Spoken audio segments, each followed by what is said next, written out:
Ghana was the first sub-Saharan African country to gain independence, breaking free from British rule on March 6, 1957. Our new nation, led by Dr. Kwame Nkrumah, inspired hope across Africa. We dreamed of unity, progress, and prosperity, but our journey was soon challenged by instability. To understand Ghana's history, we must understand the coup d'état, a sudden, often violent military takeover that bypasses the will of the people. Coups are not elections. They are forceful seizures of power, usually by the military, often in response to public discontent or accusations of corruption. Ghana, like many young nations, faced these turbulent changes. After independence, our political landscape was repeatedly shaken by coups. Each coup left deep marks on our society and institutions. These events were not just about power, they reflected the struggles and frustrations of ordinary Ghanaians. Our path to democracy was long and difficult. Understanding this history helps us value the peace and stability we enjoy today. It reminds us that democracy must be protected. The lessons of our past are clear. True progress comes when power remains with the people. Ghana's story is one of resilience, learning, and hope for the future. Ghana's first coup came on February 24, 1966, when President Nkrumah was overthrown by military and police officers led by Colonel Kotoka and Major Afrifa. The National Liberation Council took power, ending the First Republic. In 1972, Lieutenant Colonel Achiampong led another coup, ousting Prime Minister Busia and forming the National Redemption Council. Achiampong's rule was marked by economic hardship, and eventually, in 1978, he was removed in a palace coup by General Akufo. Akufo promised a return to civilian rule, but unrest continued. On June 4, 1979, Flight Lieutenant Jerry John Rawlings led a violent uprising, forming the Armed Forces Revolutionary Council. After a brief period, Rawlings handed power to an elected government.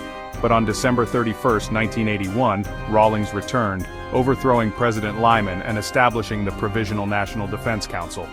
Rawlings would rule for the next 19 years, shaping Ghana's modern history. Each coup changed the nation's direction, leaving lasting impacts. Ghana's coups were driven by economic distress and political frustration. Nkrumah's government became authoritarian, and economic struggles fueled the 1966 coup. Achiampong's 1972 takeover was a response to currency devaluation and public anger over rising prices. His early popularity faded as corruption and shortages worsened. Akufo's 1978 coup was an attempt to restore discipline amid growing discontent. Rawlings' coups in 1979 and 1981 were fueled by outrage at corruption and a desire for revolutionary change. Each coup reflected the people's demand for accountability and better governance. The cycle of coups showed the dangers of lost trust in leadership.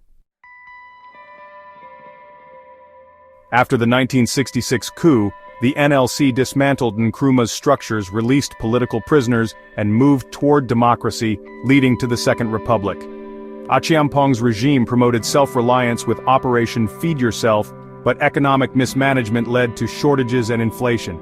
His attempt to create a no-party state failed, and he was overthrown. The 1979 Rawlings-led AFRC purged corrupt leaders, executing former heads of state, a traumatic chapter for Ghana. Rawlings handed power to President Lyman, but returned in 1981, beginning the longest period of military rule. The PNDC under Rawlings started with populist reforms but later adopted tough economic policies from the IMF and World Bank. These reforms stabilized the economy but brought hardship. The PNDC also created grassroots political structures, reshaping Ghana's political landscape. Each regime left its mark, but none brought lasting stability. The nation yearned for true democracy. By the early 1990s, pressure for democracy grew. Civil society, students, and international partners demanded change.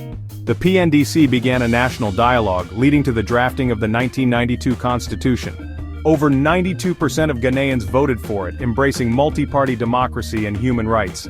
Rawlings retired from the military, formed the NDC, and won the first presidential election of the Fourth Republic. Since then, Ghana has held peaceful elections and seen power change hands. Our journey from coups to ballots shows that real progress comes from the people's will. Ghana's enduring stability is a testament to the power of democracy.